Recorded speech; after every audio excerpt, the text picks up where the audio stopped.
Hey guys, what's going on? LL here, host of the Handmade and Beyond podcast. Before we get started with today's episode, I just want to hop in and let you guys know that the Handmade and Beyond community has a newly added, totally awesome resource, which is the Etsy Success Roadmap.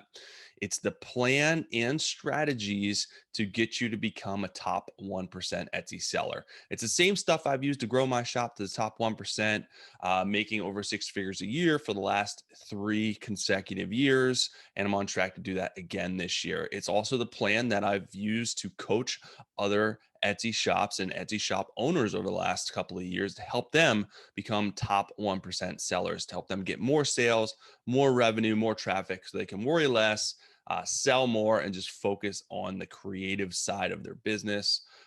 It's everything in there. All of the resources are all walkthrough courses. Not to mention, you get access to the help forum to ask questions at any time of the day. And then we have live monthly coaching calls where you can come hang out with other Etsy sellers, do deep dives. We do critiques, we do SEO, anything that you guys need help with in your business. We go over during those calls. It's just an amazing time to hang out, talk shop, talk Etsy with other Etsy sellers. So I really enjoy those calls.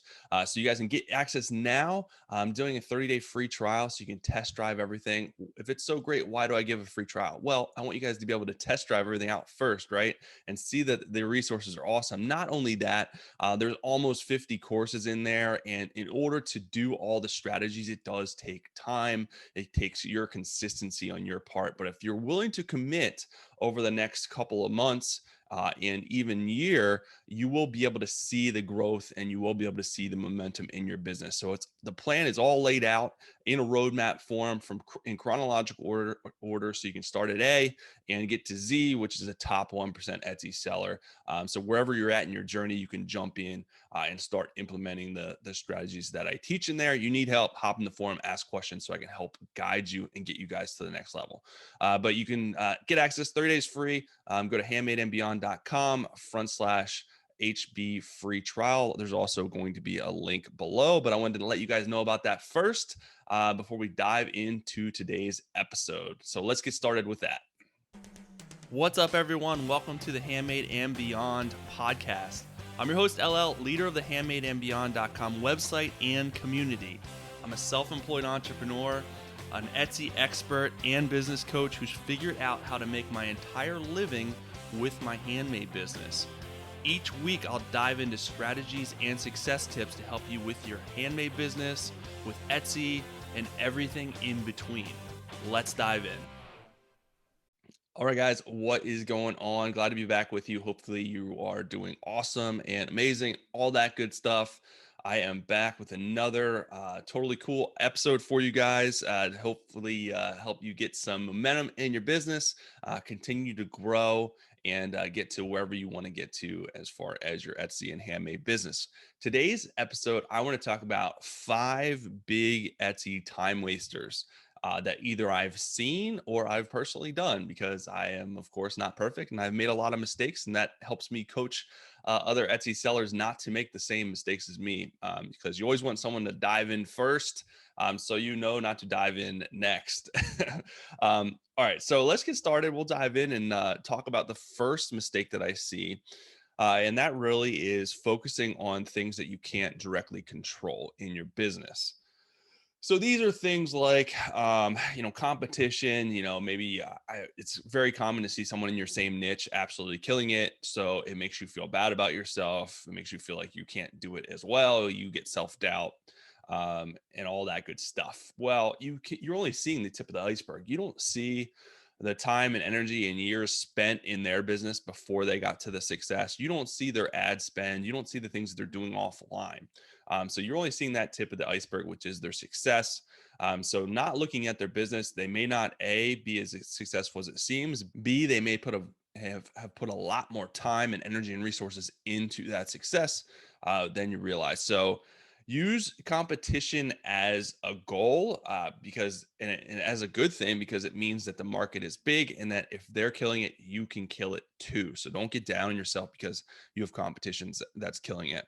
Other things like, low stats, low visits, you can't directly control those things.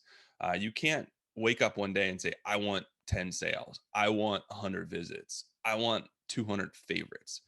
Yeah, those are good goals to have, but you can't directly control them. You can't turn a dial and get those. Now you can do things to impact them, to affect them, such as change around your SEO, add more products, those things, and that's what you have to focus on. You can't just sit and feel bad about yourself because of your low stats, your competition. So make sure you guys are shifting your mentality. You can be aware of those things, but don't focus and lose a lot of time focusing on the things you can't directly control and that you have no control over.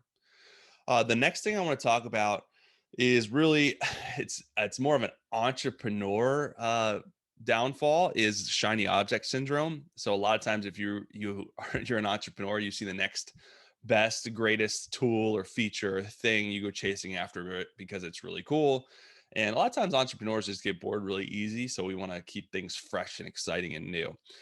So as hard or as easy as it is to do that, I want to really tell you to refrain from trying to chase down a bunch of new tools and features and all that good stuff. So they can definitely be a distraction, especially if you're early on in your journey. A lot of people make that mistake as they chase down all these extra tools and do a bunch of social media and all this stuff, which later on you want to layer those in like an onion. Those can be good, but if you're starting, you just open your Etsy shop and then you do Pinterest and then you do Facebook and then you do Instagram and then you do Twitter and then you do whatever the cool kids are doing, the new stuff out there that's coming along down the pike. You are going to get burnt out super, super fast. Chances are all those channels will just be mediocre because it's just going to be too much. You haven't found your flow yet. So you have to take it one step at a time and kind of pull the reins back a little bit. So I would urge you, especially with social media, to pick one and do it really well. And then later on, if you want to add more, you can do that. But until you get the hang of it, the flow of it, just pick one. There's no quicker way to get burnt out than to try to do all the things at once, especially if you're early on in your journey. Your focus should be perfecting your Etsy shop, making organic sales on Etsy first, and then adding in the layers later. All right, the third time waster, and this is for new shops especially as well, making tons of inventory before you know if it'll sell. So if you have not sold before, you're releasing stuff, it's new stuff, you don't know how the market's going to react, you don't know if people are going to buy it. Doing a bunch of inventory is not only going to be a big time waster, it's going to be a big money waster. Hopefully it does well, but if it doesn't, then you're stuck with all that inventory and all the expense that went into it. So start small. Don't have a bunch of different inventory and a ton of stock. You can have just a couple of each to see how it will do.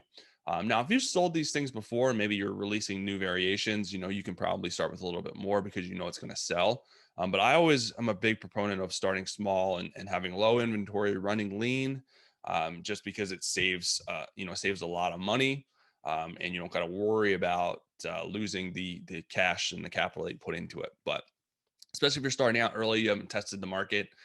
Just make sure you're not wasting a lot of time and a lot of resources making a ton of inventory that you don't know if it'll sell or not. All right, time waster number 4. This is similar to the shiny object syndrome. This is if you create or you try to sell on a bunch of sales channels or additional Etsy shops early on. So a lot of people are creative. They are good at a lot of different things. They can sell in a lot of different niches. So it is a common temptation to open 2 Etsy shops or 3 Etsy shops at once, or maybe open your own website and sell on other channels as well, all at one time. So the same thing happens, especially if you don't know if this stuff's going to sell. You can get burnt out really, really fast. And it's a lot of work. It's an uphill battle if you're selling on a ton of sales channels. So pick one sales channel and do it awesome. Pick one niche, do it awesome. You can add stuff down the road, but until you get the hang of it, until you figure out what's going to sell, it's going to be an uphill battle. You're a lot better off of putting 100 products in one Etsy shop than offering 3 different Etsy shops in 3 different niches with only 20 products in each. The algorithm will suit you or serve you a lot better if you're in one niche and you have more products. It sees that you are in that niche. It sees all the keywords related to that niche. So you're bound to get more traffic coming your way if you're building up one shop as opposed to multiple different shops. So focus on one at first. That can be a goal to add that stuff later on.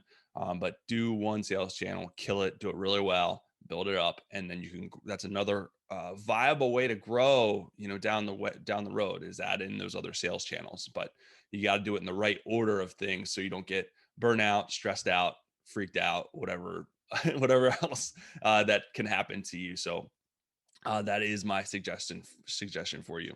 All right, guys. The last Etsy time waster is doing nothing. And so this, you're like, what the heck? How's that a time waster? Well, a lot of people get, they have analysis or paralysis by analysis. So they're really not sure what to do, or they can't decide on something, so they do nothing. So one of my favorite quotes is this, and I try to you think about it when I can't figure out what to do. But the best thing to do is the right thing. The next best thing to do is the wrong thing. The worst thing to do is nothing, because you're not getting any movement in your business. At least if you're doing the right or the wrong thing, you can learn from it, and you'll learn that it's the wrong thing. You'll never know if you don't do anything. Hopefully you do the best thing. We all want to do the best thing. We're not sure, but you just never know. By doing more of the things, that'll help give you figure out what are the best things and what are the wrong things. By doing none of the things, you're never going to move forward in any direction.